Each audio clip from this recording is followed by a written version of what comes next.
What's your baseball philosophy? What got you so far? I think just hard work, and I think for the most part, I just go out there and try to have fun. Go out and just enjoy, your teammates in the game, and just try to just enjoy the game and have fun. Because at the end of the day, it's just a game. So that's I think what's got me this far. Has playing baseball changed you in any way? Playing professional baseball? Yeah, it's just taught me a lot of lessons that you have to go out there and earn it, and produce. And you have to make sure that you're ready to go every single day. No matter what happens, you're expected to produce and to play well. Now, being a high draft pick, did that put any more pressure on yourself, or did you put any more pressure on you? No, I don't really think about that. I just go out there and try to play hard and play for my teammates and where I'm at. I try to have fun and just stay focused on just the game, and that's all I can control.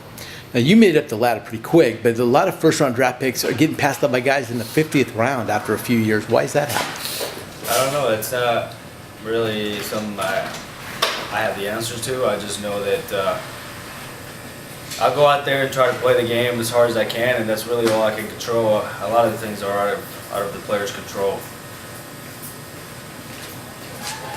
Now, in spring training, once you show up, there may be 10, 15 guys at your spot, all competing for you at the major league level. How do you handle that?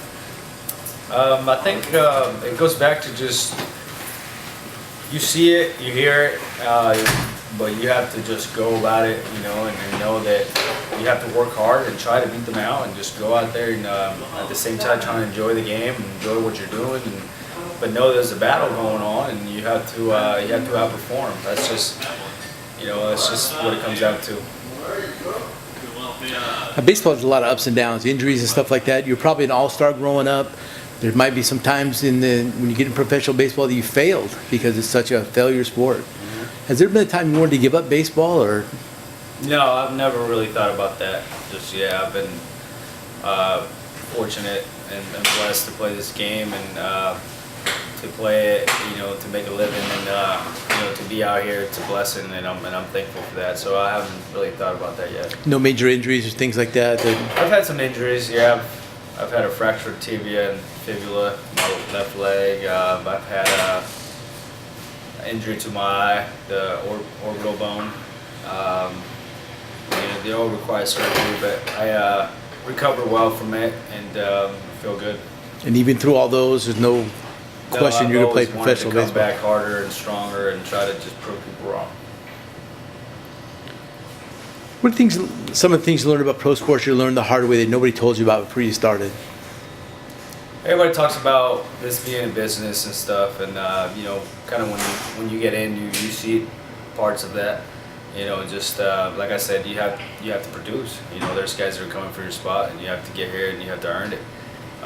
So that's kind of something you don't really see growing up. You just think it's just a game and you're having fun and all that, but at the same time, nowadays you have to obviously perform and do what you got to do to help the team. Now, once you sign a professional contract, obviously you're a professional baseball player. Was there a moment before that you could point to that you knew you were going to play professional baseball?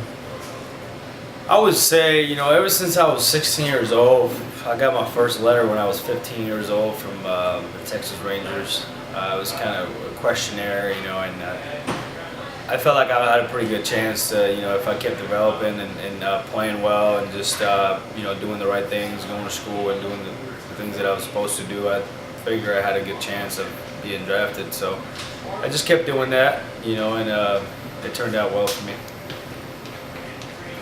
You read the sports pages where people vote you in the top 30 in their organization, stuff like that. You read all that stuff?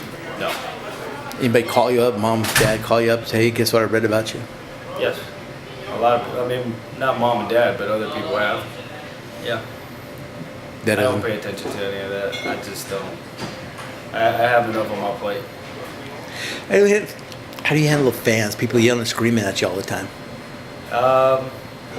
They come to the game to watch the game and scream and yell, and it's part of the game. I think they come to just enjoy themselves and see if they can get in someone's head, and it's just part of the game. I don't have any problem with it.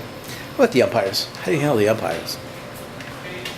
they're professionals too, and we're not all perfect.